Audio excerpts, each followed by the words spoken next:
अयम निजः परो वेति गणना लघु चेतसाम उदार चरिता नाम तु वसुधैवम कुटुंबकम। अर्थात तेरी या कि मेरी की छोटी सोच से परे चराचर सृष्टि को ही अपना परिवार मान लेने वाले भारतवर्ष का एक छोटा सा अंश मैं सर्वोत्तम प्रणाम करता हूं आप सभी को। नमस्कार, मैं मौजूद हूं अतीत से लेकर वर्तमान तक के एक ऐसे ज्वलंत विषय को लेकर जिसे हम राजनीति के नाम से जानते हैं, और विषय है राजनीति की स्व परीक्षा।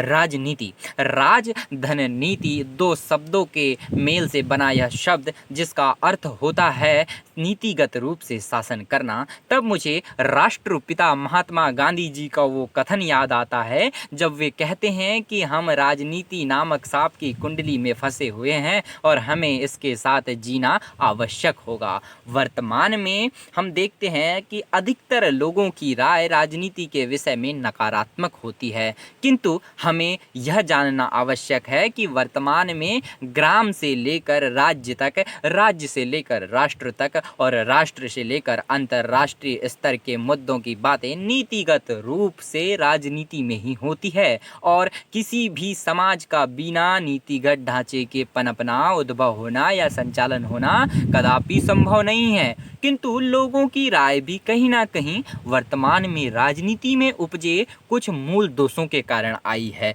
जिन्हें हम दल बदल या फिर वंशानुगत राजनीति का नाम देते हैं। यदि हम समझें वंशानुगत राजनीति, तो हम देखते हैं कि आपने वह कथन तो सुना होगा कि राजा का बेटा ही राजा बनेगा, और इसी कथन को सत्य साबित करते वर्तमान की राजनीति और उसके राजनेता। किंतु हम देखते हैं कि इतिहास में भारतवर्ष के एक मगध राज्य के दंभी शासक घनानंद को विष्णुगुप्त, जिन्हें हम आचार्य चाणक्य के नाम से जानते हैं, ने एक गडरवाही चंद्रगुप्त मौर्य को देश के सबसे शक्तिशाली साम्राज्य की गद्दी पर 6ठी शताब्दी ईसा पूर्व में बिठाल कर ये बता दिया कि राजनीति किसी की वंशानुगत बंधत्व की पार्टी नहीं है, अपितु इस पर सबका हक है। दूसरी चीज, दल बदल। वर्तमान में राजनीति और उसके राजनेताओं का गिरता चरित्र कहीं ना कहीं दल बदल के रूप में हमें देखने को मिलता है। वर्तमान में कोई भी पिता अपने पुत्र को राजनीति के दलदल में जाने के लिए नहीं झोंकता है,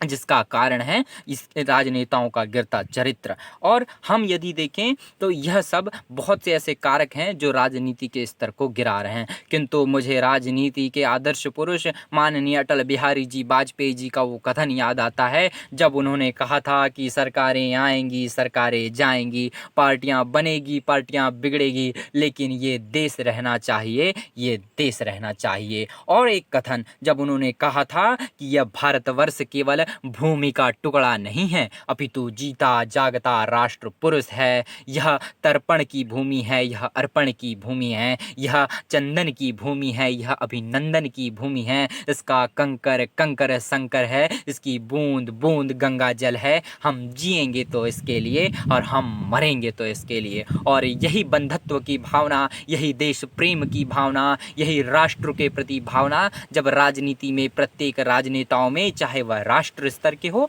चाहे वह वैश्विक स्तर के हो, में समाहित हो जाएगी, तब राजनीति का स्तर उठेगा। उसके प्रति जन सामान्य में जो आक्रोश है वह प्रेम में बदलेगा और इसकी मूल भावना लोगों में घर कर जाएगी और राजनीति के प्रति पुनः आस्था जागृत होगी और इस देश का उद्धार होगा, वरन इस विश्व का उद्धार होगा। और हम फिर कहेंगे कि जय राजनीति, जय जय भारत। और इतना कहकर मैं अपना वाणी को विराम देना चाहूँगा। जय माँ वीणा पाणिनि।